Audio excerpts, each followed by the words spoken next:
अपने इस टाइम सब तो जो सुने हॉट टॉपिक चल रहा पानी दे चल रहा पानी बचाने के जी पानी की अपने गल होंगी है कि अपनी इंडस्ट्री पानी कट रही है तो दूसरा अपने एक एजुकेशन पंजाब से ये लगता है कि किसान पानी अपना कट रहे दो ही चीज़ों से आप पानी खत्म होने का ला रहे हैं इल्जाम एक झोने से एक इंडस्ट्री और आप तीसरी कोई चीज़ नहीं देखते भी तीसरा होर की हो सकता है जिससे अपना पानी जाने मैनू 2 साल हो गए लुधियाना जॉब करते हुए लुधियाने का तुम हैरान होवोगे सिर्फ मैं लुधियाने शहर की गल करना आप सारे जानते हैं लुधियाने शहर का एक दिन का पानी जोड़ा वेस्ट पानी लुधियाने शहर को निकल रहा वो 1000 मिलियन लीटर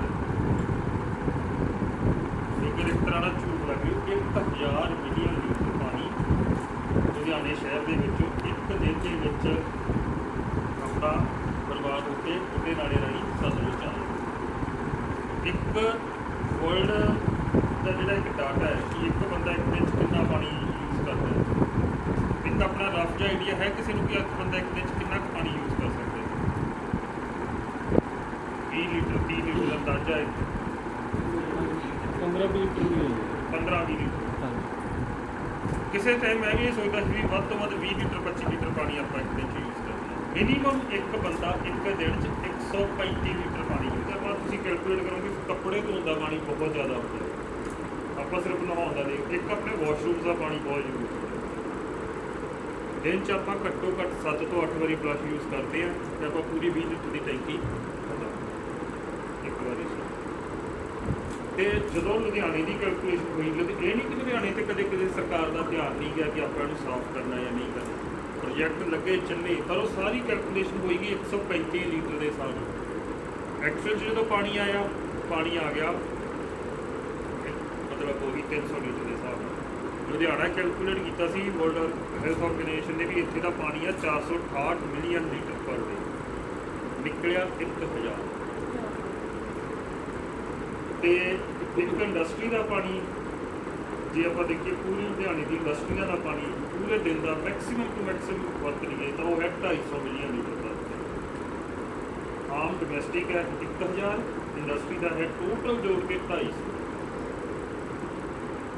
इंडस्ट्री नालों 4 गुना लुधियाने के शहर की 16,70,000 की जो आबादी है वो पानी वरत रही है तीसरा जोड़ा करिए आप खेती की गल तो एक क्योंकि फसल में एक लिमिट तक ही पानी लाया जाता है तो है नहीं कि पानी फ्री है तो कोई जितना मर्जी ला दूगा ये तो हो नहीं सकता तो एवरेज ये है कि 1 एकड़ एक साल के 7,000 लीटर पानी लगता 5,000 झोने का तो 2,000 कणक से बाकी रोड़ी का तो अल्टीमेटली लगन से जो पोल्यूशन होता है ये 2 ही मेन इशू ज़्यादा नहीं जितों तक है इंडस्ट्रीयल पोल्यूशन की गल ये मेन कारण इंडस्ट्रीयल पोल्यूशन है कि आप एक डेवलपिंग कंट्री है जोड़ा कोल है वो दुनिया से बड़ा लिमिटेड जहा कोल है ये तो है नहीं कि कोला सरप्लस है पूरी दुनिया से कोले की एक लिमिट की एक वैल्यू है कोले की क्वालिटी है अमेरिका वर्गे देश चंगा कोला पहला चक जाएंगे फिर चाइना ले जाएगा जिन्ना चंगा देश होएगा वो चंगी क्वालिटी कोले की ले जाए अपने को कोला रहना लास्ट वाला जिस सल्फर बहुत ज़्यादा है हद तो ज़्यादा सल्फर वाला कोला मिल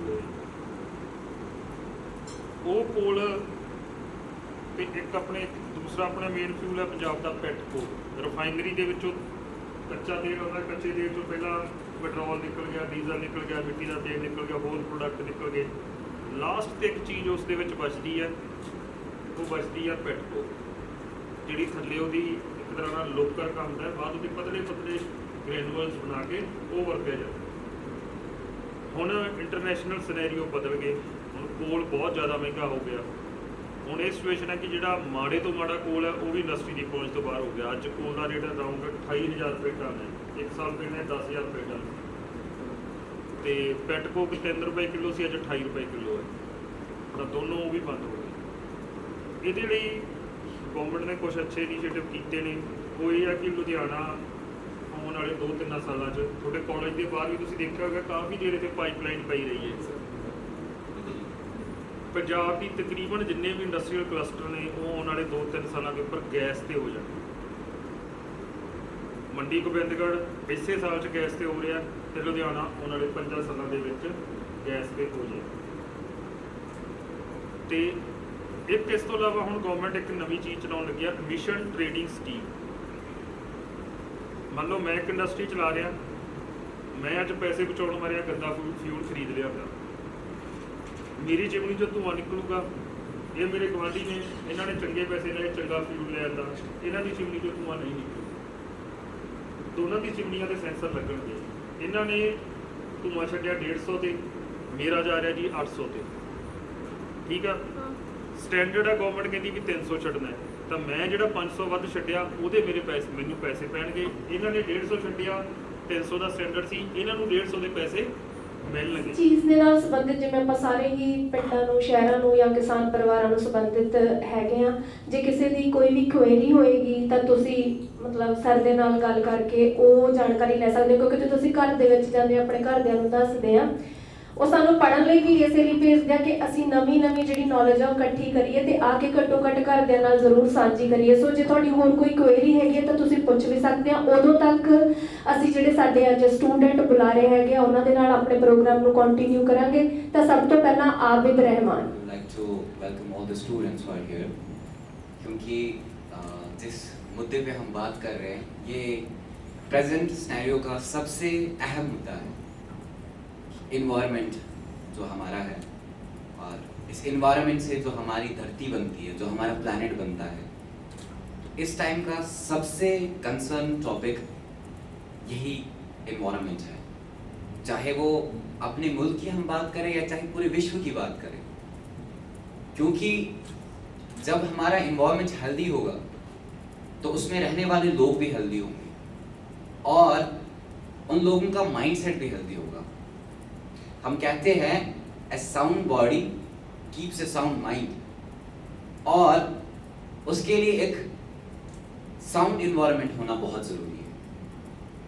जिस तरह से आज हमारे इन्वायरमेंट में चेंज आ रही है, हम देख रहे हैं कि जैसे सर ने भी कहा क्लाइमेट चेंज है। क्लाइमेट चेंज क्यों हो रही है, इसके रीजंस क्या है, वो सब हमें पता है।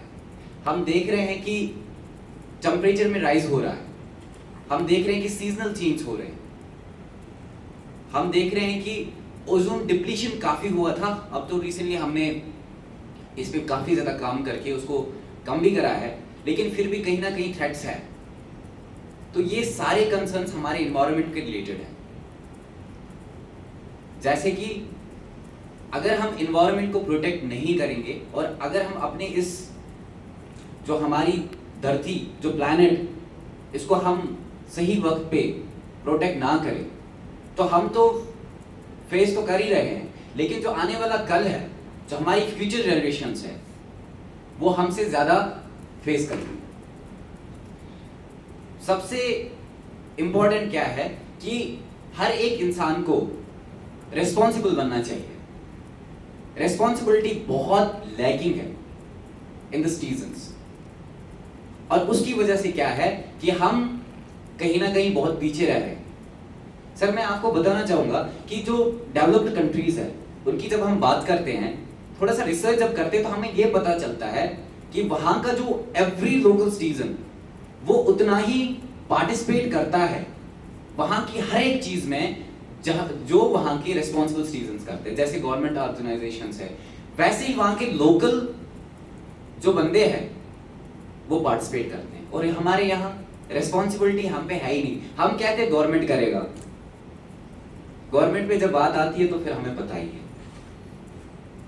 तो डियर, हमें इस वक्त सबसे ज्यादा जरूरत जो है वो ये है कि हम रिस्पॉन्सिबल बने, अपने इन्वायरमेंट को ज्यादा से ज्यादा प्रोटेक्ट करें। और सबसे अच्छी चीज क्या है, जैसे कि मैंने कहा कि सीजनल चेंज हो रही है या टेम्परेचर में राइज हो रहा है, एफॉरेस्टेशन करें, ज्यादा से ज्यादा पेड़ लगाएं। उससे क्या होगा, हमारे इन्वायरमेंट में जब पेड़ ज्यादा होंगे, क्लाइमेटिक जो बैलेंस है, जो इकोलॉजिकल बैलेंस है जो बिगड़ा हुआ है वो ठीक होगा। हमने अपने फायदे के लिए क्या किया, हमने सारी जो रिसोर्सेज है उनको ड्रैग किया। ये हमने सोचा ही नहीं कि एक इकोलॉजिकल बैलेंस होता है जो मेंटेन करता है सारी चीजें। जैसे हमने वाइल्ड लाइफ में बहुत सारी ऐसी स्पीशीज है जो हमने खो दी, और उसकी वजह से क्या हुआ, हमारे इकोलॉजी पे बहुत ज्यादा असर पड़ा।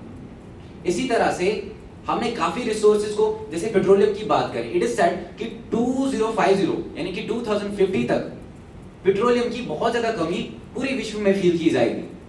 और ऐसा भी कहा जा रहा है कि कहीं खत्म ही ना हो जाए, क्योंकि हमने अपने फायदे के लिए इन रिसोर्सेज को इस तरह से यूज किया कि हमने फ्यूचर का सोचा ही नहीं। सो जो अल्टरनेटिव्स दिए जा रहे हैं, हमें उन अल्टरनेटिव्स को ज्यादा से ज्यादा यूज करना चाहिए। जैसे अभी सर ने कहा कि जो कार्स अभी हम जो फ्यूचर में अभी जो इंट्रोड्यूस की गई है, जैसे इससे पहले इलेक्ट्रिक कार्स का जो है उनको इंट्रोड्यूस किया गया था, बट वो ज्यादा उतने सफल हो नहीं पाए। उसके भी कुछ काजेस थे, वो ज्यादा एक्सपेंसिव थे, वो एक काज था ज्यादा। लेकिन जो जहां तक फ्यूल्स की बात करें, देखिए हमारी फैक्ट्री से काफी ज्यादा पोल्यूशन निकल रहा है। ये सारे कंटेंट्स एनवायरनमेंट को बनाते हैं, जैसे एयर पोल्यूशन है, जैसे वाटर पोल्यूशन है, जैसे सर अभी बात कर रहे थे, जैसे सॉइल पोल्यूशन है। इन सबको जब हम ज्वाइन कनेक्ट करते हैं ना तो एनवायरनमेंट बनता है। ये सब हमारे एनवायरनमेंट का ही पार्ट है। तो हमारा क्या, हम एज ए सिटीजन हमारी क्या ड्यूटी बनती है, हमारी ये ड्यूटी बनती है कि अगर हम कहीं पे देखें कि कुछ ऐसा हो रहा है जिससे हमारे एनवायरनमेंट को असर पड़ रहा है, वी शुड स्टॉप। हमें चाहिए कि हम रिस्पॉन्सिबल बने, एंड जो अल्टरनेटिव्स हमारे पास है, लाइक अगर आप सबसे ज्यादा देखें तो हमारी कंट्री में इस टाइम पे जो डिजीजेस फैल रही है वो एनवायरनमेंट की वजह से फैल रही है, क्योंकि हमारा एनवायरनमेंट क्लीन नहीं है। तो let's take a step, being youth, हमें अपने आप को ये बताना होगा that we are the responsible citizen of this nation. और जब रिस्पांसिबल हम बनेंगे तभी हमारा देश जो है वो डेवलपमेंट की ओर बढ़ेगा। तो रिस्पांसिबल बनता कैसे इंसान और चेंज कैसे आते हैं? सर एक शख्स पैदा हुआ और उसने कहा कि मैं पूरी दुनिया को चेंज करूंगा, और जब वो थोड़ा बड़ा हुआ तो सर वो सोचने लगा कि दुनिया तो इतनी बड़ी है, मैं दुनिया को कहाँ चेंज कर पाऊंगा, ये तो मेरे लिए पॉसिबल नहीं है। तो फिर सोचने लगा चलो दुनिया को तो सर चेंज नहीं कर सकता, पर कम से कम अपनी कंट्री को चेंज करता हूँ। बट सर जब वो थोड़ा और बड़ा हुआ तो वो सोचने लगा अरे मुल्क तो इतना बड़ा, कंट्री तो इतनी बड़ी है, मैं पूरी कंट्री को कैसे चेंज कर सकता हूँ। तो आइडिया चेंज किया उसने, जब थोड़ा बड़ा हुआ तो कहने लगा अपने स्टेट को चेंज करता हूँ, कंट्री तो चेंज नहीं कर सकता। जब सर थोड़ा बड़ा हुआ तो कहने लगा स्टेट तो इतना बड़ा है यार, कहाँ। जब और थोड़ा बड़ा हुआ अपने डिस्ट्रिक्ट को चेंज करने का सोचा और कहने लगा डिस्ट्रिक्ट तो इतना बड़ा है। लास्ट में आते आते अपने गांव पे पहुंच गया और कहने लगा गांव तो इतना बड़ा है, आके अपने मोहल्ले पे पहुंच गया, और जब वहां भी उसको लगा कि सफल नहीं हो पाऊंगा, आते आते अपने घर पे पहुंच गया। जब घर भी चेंज नहीं कर पाया तो लास्ट पे वो अपने आप पे आ जाता है और ये सोचता है कि काश इसके बदले मैंने ये कहा होता कि मैं खुद को चेंज करूंगा, और मेरे चेंज होने से मेरे घर वाले चेंज होते, मेरा मोहल्ला चेंज होता, मेरा गांव चेंज होता, मेरा डिस्ट्रिक्ट, फिर स्टेट, फिर वर्ल्ड, और पूरी दुनिया इस तरह से चेंज हो जाती। तो सबसे पहले we have to change ourselves, and जहां पे भी हमें लगे कि हमें रिस्पांसिबल होना चाहिए, we have to just put our hands to protect the environment, क्योंकि ये this is the need of the hour, and that's why आज ये कहा जा रहा है कि environment को अगर आप बचा सकते हो तो बचाओ, otherwise in future environment हमें खा जाएगा। So I'll be saying this, that save earth and save life. Thank you so much. Good afternoon everyone present here. So जैसे कि हम सबको पता है, हम यहाँ पे आज इन्वायरमेंट डे पे कुछ डिस्कशन करने के लिए इकट्ठे हुए हैं। So सबसे पहले तो इन्वायरमेंट में क्या क्या आता है। इन्वायरमेंट में आता है पानी, पेड़, पशु पक्षी, मिट्टी, जल। हमारा जीवन एक्चुअल में पर्यावरण पर ही निर्भर करता है। हम जी रहे हैं तो हम पर्यावरण की वजह से ही जी रहे हैं। प्यास मतलब जी रहे हैं, पानी है इम्पॉर्टेंट, पेड़ पौधों से हमें हवा मिल रही है इम्पॉर्टेंट है। ये हमारे जीवन पर ही, जीवन को निर्देशित करता है और हमारे उचित विकास और वृद्धि को निर्धारित करता है। परंतु ये अत्यंत दुख की बात है कि हम सब ने इसको विनाश करने का शुरुआत कर दिया है, और ये बहुत पहले से ही शुरू हो गया था। हमने अपने सुख के लिए पेड़ पौधे काटने शुरू किए, जंगली जानवरों का शिकार करना शुरू किया, और धीरे धीरे जैसे जैसे हमारा वर्ल्ड मॉडर्न होता गया, इंडस्ट्रीज बनती रही, मोबाइल्स आ गए, ठीक है, जिसकी वजह से पंछियों को काफ़ी नुकसान हुआ क्योंकि हमारी जो हवा है वो खराब होनी शुरू हो गई, ठीक है। तो आज नौबत यहाँ तक आ गई है कि हम अपनी पर्यावरण की रक्षा ही नहीं कर पा रहे हैं और आने वाले टाइम में ऐसा हो जाएगा कि हम ये पर्यावरण हमें ही जीवित नहीं रहने देगा। जैसे कि रिसेंटली अभी कोविड आया, कोविड ने क्या किया, कितनी जानें चली गई। और कोविड क्यों आया था? Just because of this bad environment, ठीक है। हमने अपने एनवायरनमेंट का ख्याल नहीं रखा, हम गंदगी रखते हैं, साफ सफाई नहीं रखते हैं, पानी नहीं बचा रहे हैं, पेड़ काट रहे हैं, पक्षी जानवर किसी की हम केयर नहीं कर रहे हैं, जिसकी वजह से कोविड आया। और कोविड ने हमें ये चीज़ सिखाई है कि चलो बाकी नहीं बट हम खुद को तो चेंज कर सकते हैं। उस टाइम पे सबने सफाई रखी, सबने मास्क पहने, सबने खुद को चेंज करना शुरू किया। फिर उस टाइम पे हमने किसी और को नहीं सिखाया कि हम खुद को, दूसरे को नहीं सिखाया कि आप अपने आप चेंज करो, हमने खुद को चेंज करना शुरू किया, ठीक है। तो यही अगर हम कुछ टाइम पहले से शुरुआत करते तो, बट जो टाइम गया वो गया। बट अभी तो ये है कि खुद को चेंज करना शुरू करो। जैसे कि मेरे फ्रेंड आबिद ने भी कहा कि जिसने इतने साल वेस्ट किए दूसरों को सिखाने में, अगर वो उतने ही साल अपने खुद को बदलने में लगाता तो शायद पूरा जहान बदल जाता। सो एंड में तो बस मैं यही कहना चाहती हूँ कि आओ मिलकर पेड़ लगाएं, पृथ्वी को खुशहाल बनाएं और हम अपने जल को बचाएं। बस, थैंक यू सो मच। ਪੰਛੀ ਪੌਦੇ ਹਵਾ ਆ ਇਹ ਸਾਰੇ ਇੱਕ ਦੂਜੇ ਨੂੰ ਖਤਮ ਵੀ ਕਰਦੇ ਨੇ, ਬਣਾਉਂਦੇ ਵੀ ਨੇ। ਧਰਤੀ ਜਦੋਂ ਕਹਿੰਦੇ ਨਾ ਉਪਜਾਊ ਕਰਨੀ ਹੈ ਤਾਂ ਉਹਦੇ 'ਚ ਬਹੁਤ ਜ਼ਿਆਦਾ ਕੀੜੇ ਮਕੌੜੇ ਚਾਹੀਦੇ ਹੁੰਦੇ ਨੇ, ਬਹੁਤ ਜ਼ਿਆਦਾ ਕੀੜੇ ਮਕੌੜੇ ਆ ਜਿਹੜੇ ਉਹਦੇ 'ਚ ਬਹੁਤ ਸਾਰੀਆਂ ਚੀਜ਼ਾਂ ਨੂੰ ਫਰਟਾਈਲ ਕਰਦੇ ਨੇ। ਤੇ ਜਦੋਂ ਅਸੀਂ ਅੱਗ ਲਾਉਂਦੇ ਆ ਤਾਂ ਪਹਿਲਾਂ ਉਹ ਮੱਚ ਜਾਂਦੇ ਨੇ, ਸਾਡੇ ਜਿਹੜੇ ਪੌਦੇ ਨੇ ਪੇੜ ਨੇ ਉਹ ਮੱਚ ਜਾਂਦੇ ਨੇ, ਜਿਹਦੇ ਨਾਲ ਸਾਡੀ ਜਿਹੜੀ ਹਵਾ ਆ ਉਹ ਪਿਊਰੀਫਾਈ ਨਹੀਂ ਹੁੰਦੀ ਹੈਗੀ। ਸੋ ਹਰ ਚੀਜ਼ ਇੱਕ ਚੇਨ ਦੇ ਵਿੱਚ ਚੱਲਦੀ ਆ। ਕੁਦਰਤ ਨੇ ਜੋ ਜੋ ਬਣਾਇਆ ਆ ਉਹ ਬਹੁਤ ਪਰਫੈਕਟ ਬਣਾਇਆ ਹੋਇਆ, ਔਰ ਜੋ ਅਸੀਂ ਖਰਾਬ ਕਰ ਰਹੇ ਆ ਉਹ ਸਾਡੀ ਮੰਦ ਬੁੱਧੀ ਹੈਗੀ ਆ, ਜਿਹਦੇ ਨਾਲ ਉਹਦੇ ਖਮਿਆਜੇ ਜਿਹੜੇ ਆ ਉਹ ਸਾਨੂੰ ਹੀ ਭੁਗਤਣੇ ਪੈ ਰਹੇ ਆ। ਸੋ ਸਾਨੂੰ ਆਪਣੇ ਆਪ ਨੂੰ ਚੇਂਜ ਕਰਨਾ ਬਹੁਤ ਜ਼ਿਆਦਾ ਜ਼ਰੂਰੀ ਆ ਕਿ ਅਸੀਂ ਇਹ ਸਾਰੀਆਂ ਚੀਜ਼ਾਂ ਜਿਹੜੀਆਂ ਉਹਨਾਂ ਨੂੰ ਖਿਆਲ ਵਿੱਚ ਰੱਖੀਏ ਤੇ ਇਹਨਾਂ ਨੂੰ ਬਚਾਉਣ ਦੀ ਕੋਸ਼ਿਸ਼ ਕਰੀਏ। ਸੋ ਸਾਡੇ ਨੈਕਸਟ ਸਪੀਕਰ ਰੋਹਿਤ। ਅੱਜ ਆਪਾਂ ਗੱਲ ਕਰਦੇ ਪਏ এনवायरमेंट ਤੇ ਨੇਚਰ ਤੇ। ਸਭ ਤੋਂ ਪਹਿਲਾਂ ਵੀ ਨੇਚਰ ਹੈ ਕੀ ਆ, এনवायरमेंट ਹੈ ਕੀ ਆ ਵੀ ਜਿਹੜੇ ਸਾਡੇ ਜਿਹੜੇ ਪੇੜ ਪੌਦੇ, ਜਿਹੜੇ ਸਾਡੇ ਰੁੱਖ, ਜ਼ਮੀਨ, ਪੰਛੀ ਜਾਂ ਜਿਹੜੇ ਪਾਣੀ, ਹਵਾ ਤੇ ਸਭ ਤੋਂ ਫੇਮਸ ਇਨਸਾਨ, ਆਪਾਂ ਵੀ ਨੇਚਰ ਹੀ ਆ, ਨੇਚਰ ਦੀ ਗਿਫਟ ਹੀ ਆ ਆਪਾਂ ਨੂੰ। ਪਰ ਜਿਉਂ ਮੇਰੇ ਸਾਹਮਣੇ ਜਦੋਂ ਆਪਾਂ ਸ਼ੁਰੂ ਕੀਤਾ ਸੀ ਉਦੋਂ ਆਪਾਂ ਬੜੇ ਜ਼ਮੀਨ ਨਾਲ ਜੁੜੇ ਸੀ, ਜਿਵੇਂ ਆਪਾਂ ਸਭ ਕੁਝ ਉਹੀ ਕਰਦੇ ਸੀ ਜਿਹੜਾ ਆਪਾਂ ਨੂੰ ਕੁਦਰਤ ਨੇ ਕਰਨ ਲਈ ਕਿਹਾ ਸੀ ਤੇ ਕੁਦਰਤ ਨੇ ਕਰਨ ਲਈ ਬਣਾਇਆ ਸੀ। ਪਰ ਜਿਉਂ ਸਮਾਂ ਲੰਘਦਾ ਗਿਆ ਆਪਾਂ ਕਹਿੰਦੇ ਨਾ ਤੇਜ਼ ਹੁੰਦੇ ਗਏ, ਆਪਾਂ ਦਿਮਾਗ ਆਪਣੇ 'ਚ ਆਉਂਦਾ ਗਿਆ ਤੇ ਜਿਵੇਂ ਆਪਾਂ ਦਿਮਾਗ ਆਉਂਦਾ ਗਿਆ ਆਪਣੇ 'ਚ ਤੇ ਆਪਾਂ ਬਦਲਦੇ ਗਏ ਤੇ ਆਪਣੇ ਹਿਸਾਬ ਨਾਲ, ਆਪਣੀ ਸਹੂਲਤਾਂ ਦੇ ਹਿਸਾਬ ਨਾਲ ਆਪਣੇ ਨਵੀਂ ਚੀਜ਼ਾਂ ਬਣਾਉਂਦੇ ਰਹੇ ਵੀ ਸਾਡੀ ਸਹੂਲਤ ਹੋਰ ਅਸੀਂ ਸੌਖੇ ਹੋ ਜਾਈਏ, ਅਸੀਂ ਕੁਛ ਇਹੋ ਜਿਹਾ ਹੋਰ ਬਣਾ ਲਈਏ ਵੀ ਅਸੀਂ ਹੋਰ ਸੌਖੇ, ਜਿਵੇਂ ਗੱਡੀਆਂ ਕਹਿ ਲਈਏ ਜਾਂ ਜਿਵੇਂ ਆਪਾਂ ਇਸ ਕਮਰੇ 'ਚ ਬੈਠੇ ਹਾਂ ਤਾਂ ਕਿ ਆਪਾਂ ਨੂੰ ਠੰਡ ਨਾ ਲੱਗੇ, ਸੌਰੀ ਗਰਮੀ ਨਾ ਲੱਗੇ, ਆਪਾਂ ਏਸੀ 'ਚ ਬੈਠੇ ਹਾਂ। ਤਾਂ ਆਪਾਂ ਸਾਰਿਆਂ ਨੂੰ ਪਤਾ ਵੀ ਏਸੀ ਦਾ ਆਪਣੇ এনवायरमेंट ਤੇ ਕੀ ਅਸਰ ਪੈਣਾ। ਬਟ ਉਹੀ ਗੱਲਾਂ ਕਿ ਆਪਾਂ ਨੂੰ ਆਦਤਾਂ ਪੈ ਚੁੱਕੀਆਂ, ਆਪਾਂ ਗਿੱਝੇ ਹੋਏ ਉਹਨਾਂ ਚੀਜ਼ਾਂ ਨੂੰ ਵੀ ਅਸੀਂ ਆਦਤਾਂ ਤੋਂ ਹਾਰ ਚੁੱਕੇ ਇੰਨਾ ਕਿ ਅਸੀਂ ਕੰਟਰੋਲ ਹੀ ਨਹੀਂ ਕਰ ਸਕਦੇ।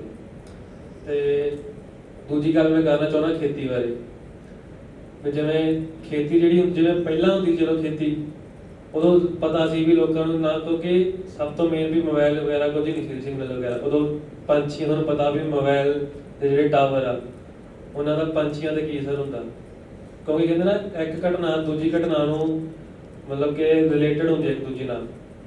ਜੋ ਆਪਾਂ ਮੋਬਾਈਲ ਟਾਵਰ ਬਣਾਏ ਉਹਦੇ ਕਰਕੇ ਪੰਛੀ ਘਟ ਗਏ, ਪੰਛੀ ਘਟੇ ਤਾਂ ਕਰਕੇ ਆਪਾਂ ਨੂੰ ਖੇਤਾਂ ਨੂੰ ਕੀੜੇ ਵਧਣ ਲੱਗ ਗਏ, ਜਿਹਦੇ ਕਰਕੇ ਆਪਾਂ ਨੂੰ ਕੈਮੀਕਲ, ਫਰਟੀਲਾਈਜ਼ਰ, 36 ਚੀਜ਼ਾਂ ਆਪਾਂ ਨੂੰ ਵਰਤਣੀਆਂ ਪੈਂਦੀਆਂ ਵੀ ਆਪਾਂ ਕੀੜਿਆਂ ਨੂੰ ਮਾਰ ਸਕੀਏ। ਤੇ ਉਹਨਾਂ ਸਾਰਿਆਂ ਦੀ ਆਪਣੀ ਜਿਹੜੀ ਸਿਹਤ ਆ ਉਹਦੇ ਤੇ ਕਿੰਨਾ ਨੈਗੇਟਿਵ ਇਫੈਕਟ ਪੈਂਦਾ ਇਹ ਸਾਰਿਆਂ ਨੂੰ ਪਤਾ। ਤੇ ਦੂਜੀ ਗੱਲ ਜਿਵੇਂ ਸਰ ਨੇ ਗੱਲ ਦੱਸੀ ਸੀ ਵੀ ਪਾਣੀ ਦੇ ਪੋਲਿਊਸ਼ਨ ਬਾਰੇ, ਤੇ ਤੁਹਾਨੂੰ ਮੈਂ ਇੱਕ ਫੈਕਟ ਦੱਸਣਾ ਚਾਹਾਂਗਾ ਕਿ ਜਿਹੜੀ ਝੋਨੇ ਦੀ ਖੇਤੀ ਹੁੰਦੀ ਆ ਉਹ 1 ਕਿਲੋ ਝਾੜ ਲਈ, ਮਤਲਬ ਕਿ 1 ਕਿਲੋ ਚੌਲ ਲਈ ਆਪਾਂ ਨੂੰ ਘੱਟੋ ਘੱਟ 3500 ਤੋਂ ਲੈ ਕੇ 4000 ਲੀਟਰ ਪਾਣੀ ਚਾਹੀਦਾ। ਤੁਸੀਂ ਸੋਚ ਸਕਦੇ ਵੀ ਜੇ ਆਪਾਂ 1 ਕਿਲੋ ਚੌਲ ਆਪਾਂ ਮੈਂ ਕਹਿੰਦਾ ਦਿਨ 'ਚ 2 ਕਿਲੋ ਹੀ ਖਾ ਸਕਦੇ ਹਾਂ ਜੇ ਆਪਾਂ ਫੈਮਿਲੀ ਨਾਲ ਖਾਈਏ। ਤੇ ਆਪਾਂ ਇੱਕ ਹਿਸਾਬ ਦਾ 8-9,000 ਲੀਟਰ ਦਾ ਪਾਣੀ ਗਾਇਬ ਕਰਤਾ, ਆਪਾਂ ਨੂੰ ਪਤਾ ਵੀ ਨਹੀਂ ਲੱਗਾ ਵੀ ਕਿੱਧਰ ਗਿਆ ਪਾਣੀ।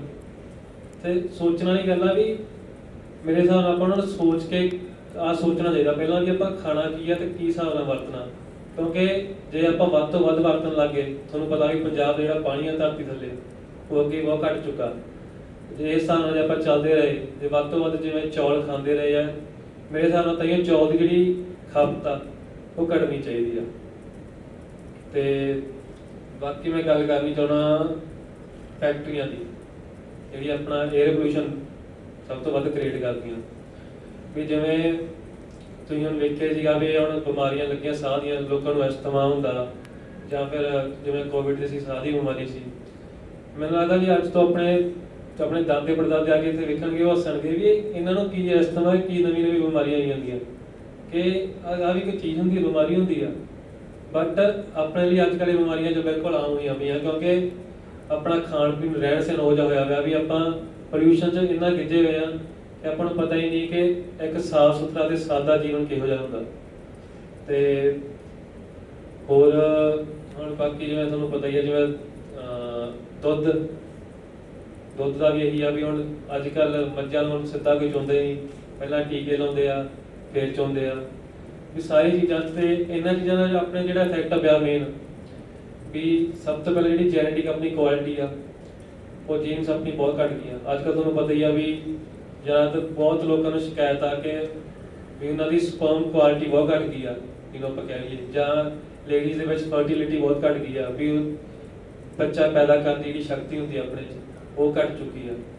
ਜਿਹੜੀ ਇਹਨਾਂ ਚੀਜ਼ਾਂ ਦੇ ਮੇਨ ਰੀਜ਼ਨ ਆ, ਇਹ ਆਪਾਂ ਨੂੰ ਪਤਾ ਵੀ ਪੋਲਿਊਸ਼ਨ ਆ, ਵੀ ਆਪਣੀ ਖਾਣ ਪੀਣ 'ਚ ਹੋਵੇ ਜਾਂ ਆਪਣੇ ਰਹਿਣ ਸਹਿਣ 'ਚ ਹੋਵੇ ਜਾਂ ਸਾਹ 'ਚ ਹੋਵੇ। ਹੁਣ ਪਤਾ ਇਹਨਾਂ ਚੀਜ਼ਾਂ ਕਰਕੇ ਹੁੰਦਾ, ਪਰ ਹੁਣ ਪਤਾ ਪਰ ਆਪਾਂ ਕੁਛ ਕਰਦੇ ਨਹੀਂ। ਆਪਾਂ ਇਹ ਕੋਸ਼ਿਸ਼ ਨਹੀਂ ਕਰਦੇ ਵੀ ਆਪਾਂ ਕਿਸੇ ਆਦਤ ਨੂੰ ਘਟਾ ਲਈਏ, ਜਾਂ ਆਪਾਂ ਹੁਣ ਸਾਡੀ ਕਲਾਸ ਜਿੰਨੇ ਵੀ ਜਵਾਕ ਆ, ਕਈ ਜਵਾਕ ਨੇ ਕਹਿੰਦੇ ਵੀ ਏਸੀ ਤੋਂ ਬਿਨਾਂ ਅਸੀਂ ਰਹਿ ਨਹੀਂ ਸਕਦੇ, ਵੀ ਏਸੀ ਤੋਂ ਬਿਨਾਂ ਸਾਨੂੰ ਸਾਹ ਨਹੀਂ ਆਉਂਦਾ, ਜੇ ਸਾਡਾ ਮਤਲਬ ਬੁਰਾ ਹਾਲ ਹੋ ਜਾਂਦਾ। ਪਰ ਜੇ ਏਸੀ ਮੰਨ ਲਓ ਵੀ ਅੱਜ ਤੋਂ 20 ਸਾਲ ਪਹਿਲਾਂ 30 ਸਾਲ ਪਹਿਲਾਂ ਹੁੰਦੇ ਤੇ ਏਸੀ ਨਹੀਂ ਹੁੰਦਾ, ਫਿਰ ਤੁਸੀਂ ਮਰ ਜਾਣਾ, ਫਰਕ ਤਾਂ ਕੋਈ ਨਹੀਂ ਪੈਣਾ ਸੀ। ਬਟ ਉਹੀ ਗੱਲ ਆ ਵੀ ਤੁਸੀਂ ਆਪਣੇ ਆਪ ਨੂੰ ਸਮਝਾ ਚੁੱਕੇ ਆ ਕਿ ਮੈਂ ਇਹ ਤੋਂ ਬਿਨਾਂ ਰਹਿ ਨਹੀਂ ਸਕਦਾ, ਤੇ ਆਪਾਂ ਜਿਹੜਾ ਸਮਝਾ ਰਿਹਾ ਬਸ ਉਸ ਚੀਜ਼ ਨੂੰ ਆਪਣਾ ਹੀ ਬੈਠੇ। ਤੇ ਬਾਕੀ ਬਹੁਤੀ ਗੱਲ ਤਾਂ ਮੈਂ ਨਹੀਂ ਕਰਨਾ ਚਾਹੂੰਗਾ। ਸੋ ਧੰਨਵਾਦ ਸਾਰਿਆਂ ਨੂੰ। मैं सिर्फ इतना कहना चाहती कि आप कहने आपको ऑल्टरनेटिव चाहिए कि if we are talking about कि पेट्रोलियम एक्सपेंसिव हो रहा है, कोल एक्सपेंसिव हो रहा है, आप ऑल्टरनेटिव की है अपने को। बट कोई ये नहीं देख रहा कि अगर पेट्रोलियम एक्सपेंसिव हो रही हो तो बेसिक रीजन की है, बिकॉज यूजेज काफ़ी ज़्यादा बढ़ चुकी है। अगर किसी ने नॉर्मल के टाइम अगर अपन घरों 5 मिनट की दूरी पर भी कितने जाना है ना, तो सारे बाइक या कार्स चाहिए है। कोई भी ये नहीं प्रेफर करता तुम अपने बाईसाइकिल से जाओ, तुम कितने नॉर्मल वॉक लिए जाओ या कितने भी जाओ। डॉक्टर स्पैशली प्रिस्क्राइब करते हैं लोग, काफ़ी लोगों को, ईवन साडी जनरेशन के काफ़ी लोग ने जो डायबिटिक पेशेंट्स बन जाते हैं, थायराइड पेशेंट्स बन जाते हैं, उन्होंने स्पैशली प्रिस्क्राइब किया जाता है कि तुम नॉर्मल वॉक करा करो। जबकि पहला के टाइम्स ये नॉर्मली अपनी जनरेशन बहुत कॉमन जी चीज़ सी, फ्रेंड्स नाल खेडन जाओ बाहर आउटडोर गेम्स की, या तुम वॉक लिए जाओ या होर कोई भी चीज़। तो जिवें आपां क्लाइमेट चेंज की हुणी आपां गल कर रहे सी कि क्लाइमेट चेंज हो रही है ਅੱਜ ਦੇ ਟਾਈਮ 'ਚ, ਇਸ ਸਾਲ ਵੀ ਤਾਂ ਸਪੈਸੀਫਿਕਲੀ ਕਿਹਾ ਗਿਆ ਹੈ ਕਿ ਮੌਨਸੂਨ ਵੀ ਛੇਤੀ ਆਏਗਾ। ਜਿਹੜਾ ਸਪੈਸੀਫਿਕ ਟਾਈਮ ਪੀਰੀਅਡ ਹੁੰਦਾ ਕਿ ਇਸ ਮੰਥ ਦੇ ਨੀਅਰ ਅਬਾਊਟ ਮੌਨਸੂਨ ਆਏਗਾ, ਉਹ ਵੀ ਜਲਦੀ ਆਏਗਾ। ਰੀਜ਼ਨ ਵੀ ਕਿ ਸਪੈਸੀਫਿਕਲੀ ਜਿਹੜੀ ਵਾਰ ਹੋ ਰਹੀ ਹੈ ਰਸ਼ੀਆ ਦੀ, ਆਪਣੀ ਮਾਈਂਡ ਕੌਨਫਲਿਕਟਸ ਨੇ ਉਹਦੇ ਬੇਸਿਸ ਤੇ ਵਾਰ ਹੋ ਰਹੀ ਹੈ। ਉਹਦੇ ਨਾਲ ਹੋ ਕੀ ਰਿਹਾ ਹੈ, ਇੱਕ ਤਾਂ ਹਿਊਮਨ ਲਾਈਫ ਜਾ ਰਹੀ ਹੈ, ਦੂਜੀ ਗੱਲ ਇਨਵਾਇਰਨਮੈਂਟ ਆਪਣਾ ਬਹੁਤ ਬੁਰੀ ਤਰ੍ਹਾਂ ਡੈਮੇਜ ਹੋ ਰਹੀ ਹੈ।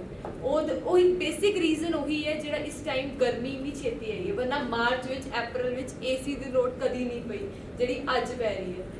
ਉਸ ਤੋਂ ਬਾਅਦ ਅਗਰ ਆਪਾਂ ਕਹੀਏ ਕਿ ਨੋਰਮਲ ਐਨੀਮਲਸ ਦੀ ਡੈਥ ਹੋ ਰਹੀ ਹੈ ਜਾਂ ਹੋਰ ਕੁਝ ਨਹੀਂ, ਫੈਸ਼ਨ ਲਈ ਨਾ ਲੈਦਰ ਪਾਉਣ ਦਾ ਜਿਹੜਾ ਸ਼ੌਂਕ ਆਪਾਂ ਨੂੰ ਚੜਿਆ, ਉਹਦੇ ਕਰਕੇ ਸਨੇਕ ਲੈਦਰ ਪਾਉਂਦੀ ਹੈ ਜਾਂ ਹੋਰ ਬਾਕੀ ਕ੍ਰੋਕੋਡਾਈਲ ਲੈਦਰ ਕਾਫੀ ਫੇਮਸ ਹੋਈ ਹੈ। ਕੀ ਹੋ ਰਿਹਾ, ਤੁਸੀਂ ਇੱਕ ਹਿਊਮਨ, ਉਹ ਵੀ ਇੱਕ ਲਿਵਿੰਗ ਕ੍ਰੀਏਚਰਸ ਨੇ ਜਿਨ੍ਹਾਂ ਨੂੰ ਮਾਰ ਕੇ ਉਹ ਲੈਦਰ ਜਨਰੇਟ ਕੀਤੀ ਜਾ ਰਹੀ ਹੈ।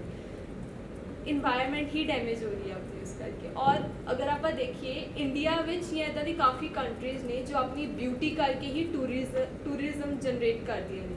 ਉਹ ਟੂਰਿਜ਼ਮ ਕਰਕੇ ਉਹਨਾਂ ਦੀ ਇਕੋਨਮੀ ਸਟਰੋਂਗ ਹੁੰਦੀ ਹੈ। ਇਨਵਾਇਰਨਮੈਂਟ ਡੈਮੇਜ ਹੋਏਗੀ, ਟੂਰਿਜ਼ਮ ਕਿੱਥੇ ਰਹਿ ਗਿਆ, ਤੁਸੀਂ ਘੁੰਮਣ ਫਿਰਨ ਕਿੱਥੇ ਜਾਓਗੇ ਆਪਣੀ ਡੇਜ਼ ਇੰਜੋਏ ਕਰਨ।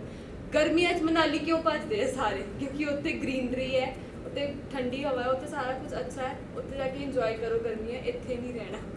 ਕਿਉਂ ਨਹੀਂ ਰਹਿਣਾ? ਕਿਉਂਕਿ ਇੱਥੇ ਟਰੀਜ਼ ਬਚੇ ਹੀ ਨਹੀਂ ਹੈ ਕਿਤੇ ਵੀ। ਨਹੀਂ, ਇਨਵਾਇਰਨਮੈਂਟ ਨੂੰ ਪ੍ਰੋਟੈਕਟ ਕਰਨਾ ਹੈ, ਆਲਟਰਨੇਟਿਵਸ ਚਾਹੀਦੇ ਆ, ਬਟ ਜੋ ਡੈਮੇਜ ਹੋ ਗਿਆ ਆਪਾਂ ਨੂੰ ਉਹਨੂੰ ਸੇਵ ਕਰਨ ਲਈ, ਉਹਨੂੰ ਬੈਕ ਟੂ ਨਾਰਮਲ ਲਿਆਉਣ ਦੀ ਵੀ ਕੋਸ਼ਿਸ਼ ਕਰਨੀ ਚਾਹੀਦੀ ਹੈ। ਇਸ ਘਰ ਦੇ ਵਿੱਚ ਬੂਟੇ ਲੈ ਕੇ ਆਵਾਂਗੇ, ਹਰਿਆਲੀ ਵਧੇਗੀ, ਸਾਡਾ ਜਿਹੜਾ ਏਅਰ ਆ, ਜਿਹੜੀ ਸਾਡੀ ਹਵਾ ਆ, ਉਹ ਪਿਊਰੀਫਾਈ ਹੋਏਗੀ ਤੇ ਉਹਦਾ ਜਿਹੜਾ ਆ ਸਾਨੂੰ ਕੱਪੜਿਆਂ ਨਾਲੋਂ ਜ਼ਿਆਦਾ ਫਾਇਦਾ ਹੋਏਗਾ। ਬਹੁਤਾ ਜ਼ਿਆਦਾ ਇਹਦੇ 'ਚ ਐਫਰਟ ਕਰਨ ਦੀ ਜ਼ਰੂਰਤ ਨਹੀਂ ਹੈਗੀ। ਹੁਣ ਅਸੀਂ ਜਿੰਨੇ ਜਾਣੇ ਵੀ ਇੱਥੇ ਬੈਠੇ ਹੋਏ ਆ, ਅਸੀਂ ਇੱਕ ਜਾਣਾ ਇਹ ਕੋਸ਼ਿਸ਼ ਕਰੀਏ, ਸਭ ਦੇ ਪਿੰਡ 'ਚ 10-10 ਦੋਸਤ ਤਾਂ ਹੁੰਦੇ ਹੀ ਆ, ਕਿ ਅਸੀਂ ਜਿਹੜੇ ਬੂਟੇ ਲੱਗੇ ਹੋਏ ਆ ਉਹਨਾਂ ਨੂੰ ਹਫ਼ਤੇ ਬਾਅਦ ਪਾਣੀਓ ਪਾ ਦਿਆ ਕਰੀਏ। ਜੇ ਉਹਨਾਂ ਨੂੰ ਪਾਣੀ ਪਿਆ ਹੋਏਗਾ ਤਾਂ ਹਰਿਆਲੀ ਵਧੇਗੀ। ਔਰ ਦੂਜੀ ਗੱਲ ਹੈਗੀ ਆ ਕਿ ਇਹਦੇ 'ਚ ਕੋਈ ਸ਼ਾਨ ਨਹੀਂ ਘਟਦੀ ਜੇ ਅਸੀਂ ਪਿੰਡ ਦੀ ਦੁਕਾਨ ਦੇ ਉੱਤੇ ਜਾਂ ਪਿੰਡ ਦੀ ਸੱਥ ਦੇ ਵਿੱਚ ਤੁਰ ਕੇ ਚਲੇ ਜਾਵਾਂਗੇ ਜਾਂ ਖੇਤ ਤੱਕ ਤੁਰ ਕੇ ਚਲੇ ਜਾਵਾਂਗੇ। ਇਹਦੇ ਨਾਲ ਸਾਡੀ ਫਿਟਨੈਸ ਵੀ ਵਧਦੀ, ਔਰ ਜਿਹੜਾ ਏਅਰ ਦਾ ਪੋਲਿਊਸ਼ਨ ਹੈਗਾ ਆ ਪੈਟਰੋਲ ਡੀਜ਼ਲ ਦੀ ਵਜ੍ਹਾ ਕਰਕੇ, ਉਹ ਵੀ ਥੋੜਾ ਜਿਹਾ ਘਟ ਜਾਂਦਾ ਆ। ਬਾਹਲੇ ਜ਼ਿਆਦਾ ਐਫਰਟਸ ਕਰਨ ਦੀ ਜ਼ਰੂਰਤ ਨਹੀਂ ਹੁੰਦੀ। ਥੋੜੇ ਜਿਹੜੇ ਐਫਰਟਸ ਹੈਗੇ ਆ ਉਹ ਬਹੁਤ ਵੱਡਾ ਤੇ ਵਧੀਆ ਰਿਜ਼ਲਟ ਲੈ ਆਉਂਦੇ ਆ। ਤੇ ਅੰਤ ਦੇ ਵਿੱਚ ਮੈਂ ਇਹੀ ਕਹੂੰਗੀ, ਕਿਉਂਕਿ ਸਾਡੀ ਗੁਰੂ ਨਾਨਕ ਦੀ ਜਿਹੜੀ ਬਾਣੀ ਆ ਉਹ ਵਾਰ-ਵਾਰ ਇਨਸਾਨੀ ਹਿੱਤ ਦੇ ਵਿੱਚ ਗੱਲ ਕਰਦੀ ਆ, ਵਾਤਾਵਰਨ ਦਾ ਉਹਦੇ ਵਿੱਚ ਬਹੁਤ ਜ਼ਿਆਦਾ ਉਲੇਖ ਹੈਗਾ ਆ। ਜਿਵੇਂ ਉਹਦੇ ਵਿੱਚ ਕਿਹਾ ਜਾਂਦਾ ਆ, ਪੌਣ ਪਾਣੀ ਧਰਤੀ ਆਕਾਸ਼ ਘਰ ਮੰਦਰ ਹਰ ਬਣੀ। ਕਹਿੰਦੇ ਕਿ ਪਾਣੀ ਹਵਾ ਧਰਤੀ ਆਕਾਸ਼ ਦੇ ਵਿੱਚ ਪਰਮਾਤਮਾ ਦਾ ਵਾਸ ਆ। ਜੇ ਤੁਸੀਂ ਪਰਮਾਤਮਾ ਦੀ ਕਦਰ ਕਰਦੇ ਹੋ ਤਾਂ ਤੁਸੀਂ ਜਿੱਥੇ ਉਹਦਾ ਵਾਸ ਆਇਆ ਚੀਜ਼ਾਂ ਨੂੰ ਦੂਸ਼ਿਤ ਕਰਨਾ ਬੰਦ ਕਰ ਦਿਓ। ਸੋ ਮੈਂ ਸਾਰੇ ਬੁਲਾਰਿਆਂ ਦਾ ਬਹੁਤ ਧੰਨਵਾਦ ਕਰਦੀ ਹਾਂ ਕਿ ਉਹਨਾਂ ਨੇ ਇਸ ਵਿਸ਼ੇ ਦੇ ਉੱਤੇ ਆਪਣੀ ਜ਼ਿੰਮੇਵਾਰੀ ਸਮਝੀ ਤੇ ਅੱਜ ਆਪਣੇ ਵਿਚਾਰ ਰੱਖੇ। ਤੇ ਹੁਣ ਮੈਂ ਮਾਈਕ ਹੈਂਡਓਵਰ ਕਰੂੰਗੀ ਰਜਿਸਟਰਾਰ ਸਰਬਪ੍ਰੀਤ ਸਿੰਘ ਜੀ ਨੂੰ ਕਿ ਉਹ ਅੱਜ ਦੇ ਜਿਹੜੇ ਸਾਡੇ ਅਸੀਂ ਦਿਨ ਮਨਾ ਰਹੇ ਹਾਂ ਉਹਦੇ ਬਾਰੇ ਵਿੱਚ ਆਪਣੇ ਥੋੜੇ ਜਿਹੇ ਵਿਚਾਰ ਜ਼ਰੂਰ ਰੱਖਣ। ਵੈਲਕਮ ਕਰਦੇ ਹਾਂ। We really appreciate Punjab pollution control board ਕਾਫੀ ਐਫਰਟ ਕਰ ਰਿਹਾ। ਥੈਂਕਸ ਟੂ ਸਰ ਵਰਗੇ ਆਪਾਂ ਕਹੀਏ ਇੰਜੀਨੀਅਰਸ ਲੀਡਰਸ ਹੈਗੇ ਆ ਪੰਜਾਬ ਸਟੇਟ 'ਚ ਜਿਹੜਾ ਇਸ ਚੀਜ਼ ਦੇ ਉੱਤੇ ਕੌਨਸ਼ੀਅਸਨੈਸ ਅਵੇਅਰਨੈਸ ਸਪਰੈਡ ਕਰਵਾ ਰਹੇ ਆ। ਮੇਰੇ ਥੋੜੇ ਜਿਹੇ ਵਿਚਾਰ ਕਾਮਨ ਸੋਚ ਤੋਂ ਡਿਫਰੈਂਟ ਹੁੰਦੇ ਆ। ਸੋ ਇਹ ਮੈਂ ਮੰਨਦਾ, ਪਰ ਮੈਂ ਇੱਕ ਦੋ ਗੱਲਾਂ ਪਿਕ ਕਰਦਾ। ਮੈਨੂੰ ਸਾਡੀਆਂ ਗੱਲਾਂ ਦੇ ਵਿੱਚੋਂ ਦੋ ਤਿੰਨ ਚੀਜ਼ਾਂ ਬੜੀ ਵਧੀਆ ਲੱਗੀਆਂ। ਪ੍ਰੈਕਟੀਕਲ ਗੱਲਾਂ ਕੀਤੀਆਂ ਉਹਨਾਂ ਨੇ, ਬਿਲਕੁਲ ਪ੍ਰੈਕਟੀਕਲ। ਠੀਕ ਹੈ, ਹੁਣ ਮੈਂ ਵੀ ਇੱਕ ਤੁਹਾਨੂੰ ਪ੍ਰੈਕਟੀਕਲ ਗੱਲ ਕਹਾਂਗਾ। ਆਪਾਂ ਸੈਸ਼ਨ ਵੀ ਬਹੁਤ ਕਰਦੇ ਹਾਂ, ਅਵੇਅਰਨੈਸ ਡਰਾਈਵਸ ਵੀ ਬੜੀਆਂ ਕਰਦੇ ਹਾਂ, ਪਲਾਂਟੇਸ਼ਨ ਡਰਾਈਵਸ ਵੀ ਕਰਦੇ ਹਾਂ, ਪਰ ਹੁੰਦਾ ਕਿਉਂ ਨਹੀਂ? ਜੋ ਆਪਾਂ ਕਰਨਾ ਚਾਹੁੰਦੇ ਉਹ ਪੋਸੀਬਲ ਕਿਉਂ ਨਹੀਂ ਹੁੰਦਾ? ਹੁਣ ਆਪਾਂ ਏਸੀ ਦੀ ਗੱਲ ਕੀਤੀ। ਏਸੀ ਹੁਣ ਦੇਖੋ ਜੀ, ਗੱਲ ਇਹਦਾ ਪ੍ਰੈਕਟੀਕਲ ਗੱਲ ਕੀ ਹੈ? ਪ੍ਰੈਕਟੀਕਲ ਗੱਲ ਇਹ ਆ ਕਿ ਅਗਰ ਤੁਸੀਂ ਇੱਕ ਬੈਲੈਂਸਡ ਅਪਰੋਚ ਨਹੀਂ ਰੱਖੋਗੇ ਨਾ এনवायरमेंट ਨੂੰ ਲੈ ਕੇ, ਬੈਲੈਂਸ ਇੱਕ ਮੁੱਦਾ ਇਹ ਹੁੰਦਾ ਕਿ ਹਾਂਜੀ ਬਚਾਣਾ ਜੀ, ਆ ਕਰੋ ਆਪਾਂ ਗੱਲ ਕਰਕੇ ਚਲੋ ਠੀਕ। ਦੂਸਰਾ ਕੀ ਹੁੰਦਾ ਕਿ ਤੁਹਾਨੂੰ ਇੱਕ ਪ੍ਰੈਕਟੀਕਲ ਅਪਰੋਚ ਰੱਖਣੀ ਪੈਣੀ। ਪ੍ਰੈਕਟੀਕਲ ਕੀ ਹੈ ਕਿ ਤੁਸੀਂ ਲੋਕਾਂ ਨੂੰ ਨਹੀਂ ਮਨਾ ਕਰ ਸਕਦੇ ਇਸ ਚੀਜ਼ ਤੋਂ ਕਿ ਏਸੀ ਨਾ ਚਲਾਓ, ਕਿਉਂਕਿ ਤੁਸੀਂ ਉਹਨਾਂ ਤੋਂ ਆਪਸ਼ਨ ਨਹੀਂ ਛੱਡੀ ਉਹਨਾਂ ਲਈ ਕੋਈ। ਹੁਣ ਉਹ ਕੀ ਕਰਨ? ਸਾਰੇ ਗਰਮੀ 'ਚ ਰਹਿਣ। ਮੈਂ ਥੋੜਾ ਜਿਹਾ ਕਾਊਂਟਰ ਬੋਲੂੰਗਾ, ਪਰ ਮੇਰਾ ਇੱਕ ਮੁੱਦਾ ਉਹਦੇ ਪਿੱਛੇ ਕਿਉਂ ਕਹਿ ਰਿਹਾ ਮੈਂ ਪਤਾ ਕਿੱਦਾਂ ਮੰਨਦਾ? ਸਾਨੂੰ ਕੀ ਕਰਨਾ ਪੈਣਾ? ਸਾਨੂੰ ਇੱਕ ਬੈਲੈਂਸਡ ਅਪਰੋਚ ਰੱਖਣੀ ਪੈਣੀ। ਆਪਾਂ ਮਨਾ ਨਾ ਕਰੀਏ, ਪਰ ਆਪਾਂ ਪਲਾਂਟੇਸ਼ਨ ਵਧਾ ਦਈਏ। ਆਪਾਂ ਰੋਕੀਏ ਨਾ, ਕਿਉਂਕਿ ਰੋਕ ਨਹੀਂ ਪਾਵਾਂਗੇ। ਪ੍ਰੈਕਟੀਕਲ ਗੱਲ ਤਾਂ ਇਹ ਹੈ। ਠੀਕ ਹੈ, ਜਿੱਥੇ ਕੰਜ਼ਰਵ ਕਰ ਸਕਦੇ ਆ, ਹੁਣ ਉਹੀ ਗੱਲ ਹੋ ਗਈ ਕਿ ਉਹ ਅੰਦਰੋਂ ਆਉਣਾ ਜ਼ਰੂਰੀ ਹੈ। ਉਹ ਤਾਂ ਤੁਸੀਂ ਅਕਾਊਂਟੇਬਿਲਿਟੀ ਲਓਗੇ। ਮੈਂ ਬੜਾ ਪ੍ਰਾਊਡ ਫੀਲ ਕਰ ਰਿਹਾ। ਦੋ ਚਾਰ ਆਪਣੇ ਜਿਹੜੇ 5-4 ਬੱਚਿਆਂ ਨੇ ਬੋਲਿਆ, ਮੈਨੂੰ ਨਹੀਂ ਲੱਗਦਾ ਮੈਂ ਤੋਂ ਵਧੀਆ ਕੁਝ ਗੱਲ ਕਹਿ ਪਾਵਾਂਗਾ। ਮੈਸੇਜ ਬਹੁਤ ਕਲੀਅਰ ਹੈ। ਪਤਾ ਤਾਂ ਸਾਰਿਆਂ ਨੂੰ ਹੀ ਆ, ਸਾਨੂੰ ਤਾਂ ਹੁੰਦਾ ਕਿਉਂ ਨਹੀਂ ਪਿਆ? ਮੈਨੂੰ ਤਾਂ ਖੁਦ ਨੂੰ ਜੀ 15-20 ਸਾਲ ਹੋ ਗਏ ਸੁਣਦੇ ਨੂੰ। ਇੱਥੇ ਦੀ ਗੱਲ ਨਹੀਂ ਕਰ ਰਿਹਾ। ਥਰੂ ਆਊਟ ਹੈ ਕੌਨਸ਼ੀਅਸਨੈਸ, ਲੋਕਾਂ ਨੂੰ ਪਤਾ ਹੈ ਇੰਪੋਰਟੈਂਸ ਦਾ, ਪਰ ਕਰਦੇ ਨਹੀਂ। ਠੀਕ ਹੈ ਨਾ? ਮੈਨੂੰ ਇਹ ਲੱਗਦਾ ਇਹਦੇ ਵਿੱਚ ਚਾਹੇ ਗਵਰਨਮੈਂਟ ਦੀ ਸਾਈਡ ਤੋਂ ਕਹਿ ਲਓ, ਸਾਡੇ ਇੰਡੀਵਿਜੂਅਲ ਲੈਵਲ ਤੇ ਕਹਿ ਲਓ, ਪਰਸਨਲ ਲੈਵਲ ਤੇ ਕਹਿ ਲਓ, ਅਪਰੋਚ ਬੈਲੈਂਸਡ ਤੇ ਪ੍ਰੈਕਟੀਕਲ ਹੋਣੀ ਜ਼ਰੂਰੀ ਹੈ। ਇੱਕ ਸੋਲੂਸ਼ਨ ਇੱਕ ਪ੍ਰੋਬਲਮ ਦਾ ਅਗਰ ਬਣਿਆ ਸੀ, ਉਹ ਸੋਲੂਸ਼ਨ ਨੂੰ ਨੇਗੇਟ ਕਰਕੇ ਨਹੀਂ ਤੁਸੀਂ ਨਵਾਂ ਸੋਲੂਸ਼ਨ ਬਣਾ ਪਾਓਗੇ। ਉਹ ਸੋਲੂਸ਼ਨ ਨੂੰ ਅਮੈਂਡ ਕਰਕੇ ਬਣਾ ਪਾਓਗੇ। ਜਿੱਦਾਂ ਰੀਨਿਊਏਬਲ ਦੀ ਗੱਲ ਹੋਈ, ਚਾਹੇ ਇਲੈਕਟ੍ਰਿਸਿਟੀ ਸਾਨੂੰ ਕੋਲ ਤੋਂ ਨਹੀਂ ਚਾਹੀਦੀ ਤੇ ਸੋਲਰ ਤੋਂ ਚਾਹੀਦੀ ਆ, ਵਿੰਡ ਤੋਂ ਚਾਹੀਦੀ ਆ, ਬਹੁਤ ਹੀ ਵਧੀਆ ਸਟੈਪ। ਗੱਡੀਆਂ ਪੈਟਰੋਲ ਤੇ ਨਾ ਚੱਲਣ, ਇਲੈਕਟ੍ਰੀਕਲ ਤੇ ਚੱਲ ਪੈਣ, ਹਾਈਬ੍ਰਿਡ ਤੇ ਚੱਲ ਪੈਣ, ਬਹੁਤ ਵਧੀਆ ਗੱਲ। ਇਹ ਚੀਜ਼ਾਂ ਹੱਲ ਆ। ਪਰ ਤੁਸੀਂ ਇਹ ਕਹਿ ਦੋਗੇ ਨਾ ਗੱਡੀਆਂ ਵਰਤਣੀਆਂ ਬੰਦ ਕਰ ਦਿਓ, ਉਹ ਨਹੀਂ ਹੋਣੀਆਂ, ਪ੍ਰੈਕਟੀਕਲ ਨਹੀਂ ਹੈ ਨਾ। ਅੰਡਰਲਾਈਨ ਪ੍ਰੋਬਲਮ ਨਹੀਂ ਸਮਝ ਰਹੇ, ਟਰਾਂਸਪੋਰਟੇਸ਼ਨ ਪ੍ਰੋਬਲਮ ਆ। ਇਹ ਨਹੀਂ ਹੈ ਕਿ ਘੁੰਮਣ ਜਾਣਾ ਹੁੰਦਾ ਸਿਰਫ ਹਰ ਇੱਕ ਨੇ ਵਾਕ ਥੋੜੀ ਕਰਨੀ ਹੈ। ਚੰਡੀਗੜ੍ਹ ਤੱਕ ਤੁਰ ਕੇ ਤਾਂ ਨਹੀਂ ਜਾਓਗੇ ਨਾ, ਕੁਛ ਸੋਲੂਸ਼ਨ ਤਾਂ ਚਾਹੀਦਾ ਨਾ।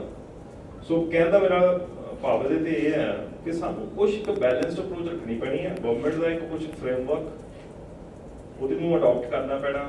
ਉਹਨਾਂ ਦੇ ਇੰਪੋਰਟੈਂਟ ਮਿਸ਼ਨਸ ਦੇ ਵਿੱਚ ਪਰਸਨਲੀ ਇਨਵੋਲਵ ਹੋਣਾ ਪੈਣਾ। ਤੁਸੀਂ ਕਰ ਵੀ ਰਹੇ ਹੋ। ਮੈਂ ਤਾਂ ਜੀ ਪਰਸਨਲ ਇੱਕ ਗੋਲ ਬਣਾਇਆ ਐਜ਼ ਅ ਰਜਿਸਟਰ ਯੂਨੀਵਰਸਿਟੀ, ਕਿਤੇ ਟਰੀਜ਼ ਸਾਡੇ ਬੜੇ ਘੱਟ ਆ। ਤੇ ਮੈਨੂੰ ਇਹ ਆ ਕਿ ਇੱਥੇ ਯੂਨੀਵਰਸਿਟੀ 'ਚ ਨਾ ਇੰਨੇ ਕੁ ਦਰਖਤ ਲੱਗੇ ਹੋਣ, ਬਿਲਡਿੰਗਾਂ ਨਾ ਦਿਖਣ, ਫਿਰ ਹੀ ਫਾਇਦਾ। ਨਹੀਂ ਤਾਂ ਅਦਰਵਾਈਜ਼ ਕੀ ਹੋਣਾ ਕਿ ਜੀ ਸ਼ੈੱਡ ਲਾ ਦਿਓ ਜੀ, ਆ ਬੱਚਿਆਂ ਨੂੰ ਧੁੱਪ ਲੱਗਦੀ ਆ, ਬੈਠਣ ਦੀ ਜਗ੍ਹਾ ਨਹੀਂ ਆ।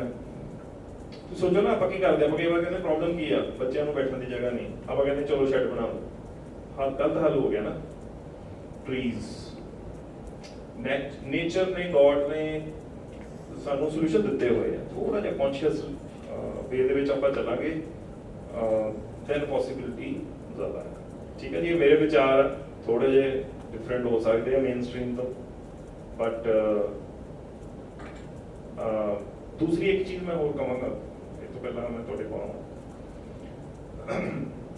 ਹੁਣ ਤੁਸੀਂ ਕੁਝ ਇੱਕ ਵਧੀਆ ਤੁਸੀਂ ਪਾਣੀ ਬਚਾਇਆ ਅੱਜ ਦੇ ਦਿਨ 'ਚ। ਪ੍ਰੋਬਲਮ ਪਤਾ ਕੀ ਹੁੰਦੀ ਹੈ, ਸਾਡੇ 'ਚ ਨਾ ਇੱਕ ਇੱਛਾ ਹੈ ਕਿ ਸਾਨੂੰ ਲੋਕ ਐਪਰੀਸ਼ੀਏਟ ਕਰਨ। ਇਹਨੂੰ ਸੋਸ਼ਲ ਸਿਗਨਲਿੰਗ ਕਹਿੰਦੇ ਆ ਵੈਸੇ। ਉਹ 'ਚ ਕੀ ਹੁੰਦਾ, ਮੈਂ ਜੀ ਪਲਾਂਟੇਸ਼ਨ ਡਰਾਈਵ 'ਚ ਪਾਰਟਿਸਿਪੇਟ ਕਰ ਰਿਹਾ, ਮੇਰੀ ਫੋਟੋ ਆ ਲਓ ਜੀ ਇੰਸਟਾ ਤੇ। ਇਹੀ ਪਹਿਲਾ ਪੌੜੇ ਦੀ ਜੜਾ ਆਇਆ। Don't do it for others, do it for yourself. If you don't feel good, ਪਹਿਲਾਂ ਉਹ ਕੁਐਸਚਨ ਦਾ ਆਨਸਰ ਜ਼ਰੂਰੀ ਹੈ, right? Be motivated intrinsically. Extrinsically motivate ਹੋ ਕੇ ਕੁਝ ਕਰਨਾ ਮੇਰੇ ਹਿਸਾਬ ਨਾਲ ਸਕਸੈਸ ਨਹੀਂ ਹੋ ਪਾਉਂਦਾ। ਜੇ ਮੈਂ ਮੰਨ ਲਓ ਇੱਕ ਦਿਨ 'ਚ ਬਿਲੋ ਐਵਰੇਜ ਵਾਟਰ ਯੂਜ਼ ਕਰਾਂ ਤਾਂ ਮੈਨੂੰ ਇੱਕ ਹੈਬਿਟ ਬਣਾਉਣੀ ਪਊਗੀ ਕਿ ਮੈਂ ਅਕਾਂਪਲਿਸ਼ਮੈਂਟ ਫੀਲ ਕਰਾਂ ਉਸ ਗੱਲ ਤੇ ਪਰਸਨਲੀ। ਇਹ ਨਹੀਂ ਮੈਂ ਸਰਟੀਫਿਕੇਟ ਲਵਾਂ ਤੁਹਾਡੇ ਤੋਂ ਸੋਸ਼ਲ ਮੀਡੀਆ ਤੇ, ਫੇਸਬੁੱਕ ਤੇ, ਕਿਤੇ ਵੀ। ਇਹ ਤੁਹਾਡੇ ਸਾਰਿਆਂ ਲਈ ਵੀ ਸੇਮ ਆ। ਮੈਂ ਬਹੁਤ ਅਗੇਨ ਪ੍ਰਾਊਡ ਫੀਲ ਕਰ ਰਿਹਾ ਕਿ ਤੁਸੀਂ ਸਾਰੇ ਮੈਸੇਜ ਬੜੇ ਕਲੀਅਰ ਕੀਤੇ। ਯੂਨੀਵਰਸਿਟੀ ਨੇ ਵੀ ਤੁਹਾਨੂੰ ਇਸ ਚੀਜ਼ ਦੇ ਉੱਤੇ ਪੂਰੀ ਸਪੋਰਟ ਹੈ। ਠੀਕ ਹੈ, ਤੁਸੀਂ ਜਿੰਨੀਆਂ ਪਲਾਂਟੇਸ਼ਨ ਡਰਾਈਵਸ ਕਹੋ ਆਪਾਂ ਲੜਨ ਨੂੰ ਰੈਡੀ ਹਾਂ।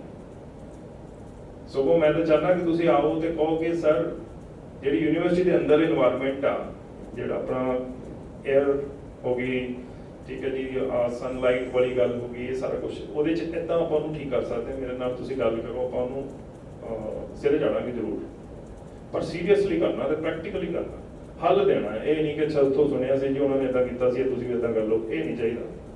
ਉਹਦੀ ਅਕਾਊਂਟੇਬਿਲਿਟੀ ਚਾਹੀਦੀ ਪਰਸਨਲ ਲੈਵਲ ਤੇ। ਇਹ ਮੇਰੇ 2-4 ਵਿਚਾਰ ਹੈ ਤੇ ਆਈ ਥਿੰਕ ਕੁਝ ਪੁੱਛਣਾ ਚਾਹੁੰਦਾ।